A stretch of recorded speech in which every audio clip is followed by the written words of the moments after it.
Welcome back. It's Robyn with Empowering Businesses, Inc. Today I have Cannady with me. Karen, can you introduce yourself? Hi, I'm Cannady. I'm a realtor in Flagstaff County and Camrose County, and I've been selling real estate in this area since 2009. I was first licensed in 2006, where we lived in the Lethbridge area, and I sold there for 3 years before we moved here with our family. Wow, that is a long time. And have It, you it, been doing it out of Forestburg most of the time, or? um, I worked full-time ambulance when we first moved here because they told me there wasn't a whole bunch of real estate that sold here.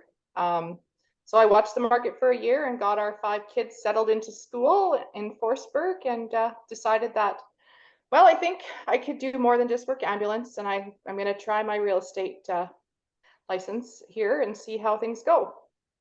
Okay, and I know that you have helped me buy and sell several of my homes over the years. So I know you're not just in Forestburg. How far of a radius do you go? I go an hour to an hour and 15 minutes around Forestburg, so anywhere from Hay Lakes to Coronation, Alberta. I've been to Provost in the last week, Delburn, Red Deer. I try to stick within an hour, but sometimes it's hard depending on your clients. Absolutely. If I was going to go and purchase another home, what were some of your big things that you would say I should be looking for? So really focusing on what area that you want to be at and which area you want to be in. And every area has their own price range. So, trying to stick within, are you comfortable living there for the next 10 years? Like if you are, then you can go a little bit higher in the price range. But if you're planning on being there for only a year and then selling, you really should talk to your realtor about what price ranges actually sell in that area and how many of those properties, depending on the price range, sell within a year. Okay. I've heard a lot of people are buying and selling homes on their own, and not going through a realtor. What are some of the benefits of using a realtor? Really, we take the personal out of your negotiation. So, excuse me, when you're buying with a realtor, we can be the buffer between you and the buyer. So if you're the seller and the buyers come along and says, "Oh, well, I don't really like that paint color," or "I would have never done that in the front yard." As a seller, your feelings can really get hurt. And I mean, we kind of take that out of the equation when you're dealing with the buyer and the seller because we're that kind of buffer. So we can say it in a little bit nicer way that doesn't really offend the seller or offend the buyer. That makes sense because our homes are our home. That's where we're personable, and that's our personality. Yeah, I mean, your home is your largest investment. So, I mean, if you're going to put it for sale by owner, yes, you know what? You can save the commission 100%, but I would warn you that saving a few $1,000s may actually end up costing you more in the long run because you didn't have your home evaluated by a realtor and you thought it was worth 150, but in reality it was worth 179, and you sold it to the guy down the street for 140 and you left $20,000 easily on the table. Never thought of that part of it, but that's a really good point. Yeah, I find most for sale by owners either overprice their home or underprice, and they're just so afraid that they're going to have to give their money away. But I mean, another thing to know is if you are selling a property in a community and moving more than 40 kilometers for work, it actually is all tax deductible. So there is a form that you can get from the government that you can write off your moving expenses, your lawyer's fees, your realtor's fees, all those incidentals, carrying the property until you buy the next property wherever you're going. So, I mean, those are things that a lot of people don't even realize exist. Mm-hmm. Never mind all the paperwork and the legalities, because I'm sure when you are doing it on your own, that it takes a little bit more, like knowing possession dates and what needs to be done in what order, where a realtor will help you guide you through all of that. Yeah, I mean, using a realtor, we do all the paperwork. We ensure that you have a real property report. If you don't, we talk to you about title insurance. We let you know about keeping insurance on your property until it sells, canceling your utilities, all of those things, and then get all that paperwork and send it to your lawyer so that the lawyer can make sure that your title's free and clear when things transfer, that you don't have any outstanding taxes, and it's all done for you. Mm-hmm. So then if I was going to be selling my company, or sorry, not my company, my house, what advice would you give me to get ready, and how much notice, like how much work do I need to do, or can I just list it? Well, every property is different, but I mean, there are a few things that are really important. So, I mean, if you're listing in the spring, curb appeal is super huge. In the winter, you don't really see the curb appeal that much, but having your sidewalk shoveled in the winter is huge if people are coming to look at your house. But in the summer, like sometimes a fresh coat of paint on your property, having those bushes and shrubs trimmed back, having the weeds pulled, having your lawn nicely mowed. I mean, it's the first impression when somebody pulls up in front of your house when there's a for sale sign on the lawn and they drive up, they look, and if your yard is a disaster, they really think about what does your house look like inside. That's true. Never. I guess So that would also go making sure you keep the inside somewhat tidy, because people yeah, come for on view sure. very quickly.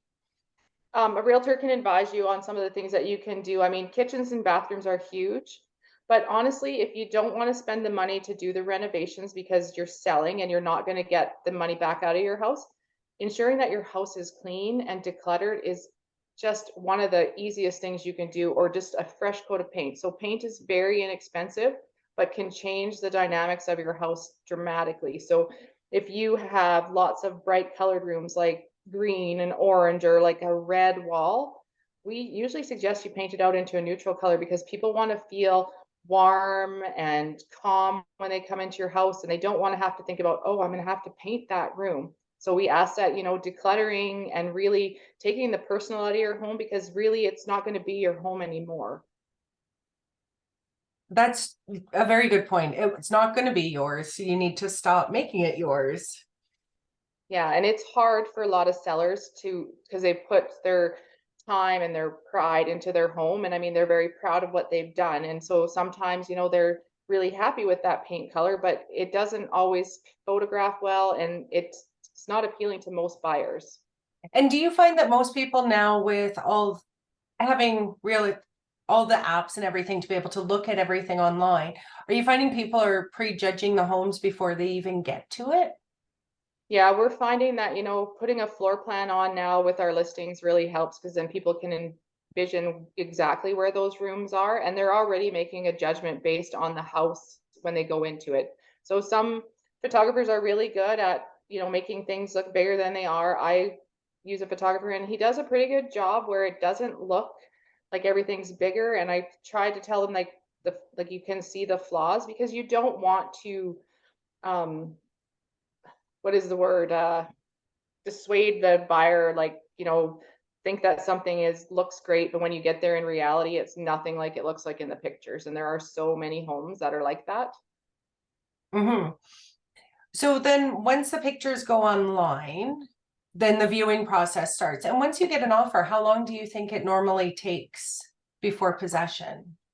So once you get an offer, normally there's conditions of, the most common are financing, property inspection, and sale of the buyer's home.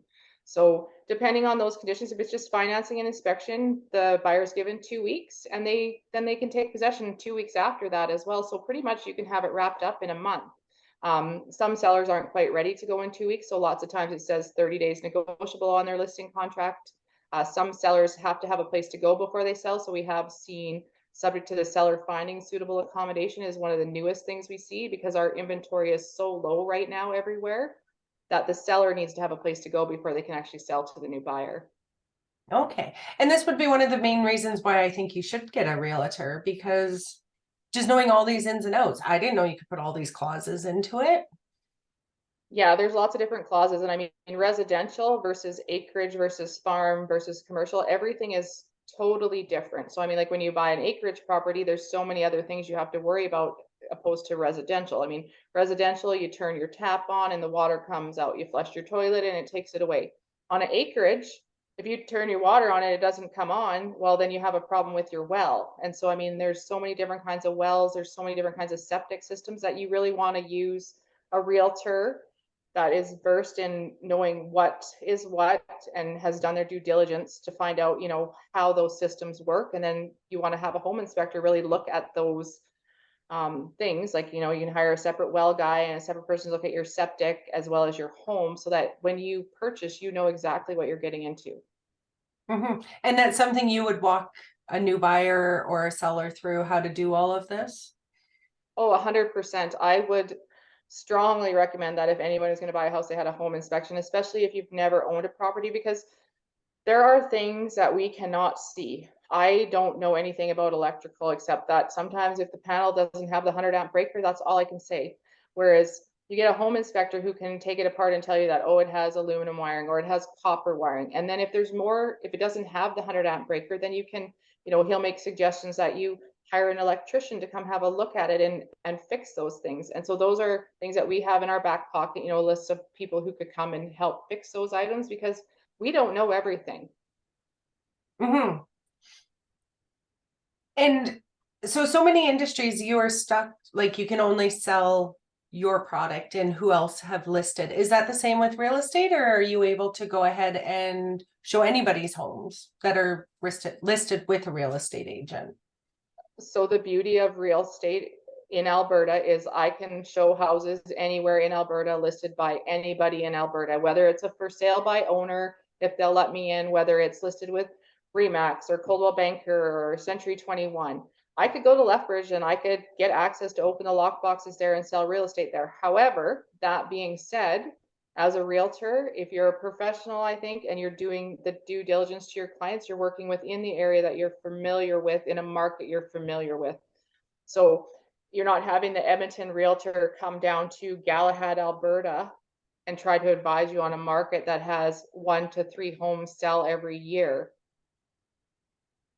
That's true. Again, never thought of that aspect of how those are all intertwined. And so if somebody wanted to get in contact with you, how would they get in contact with you, Karen?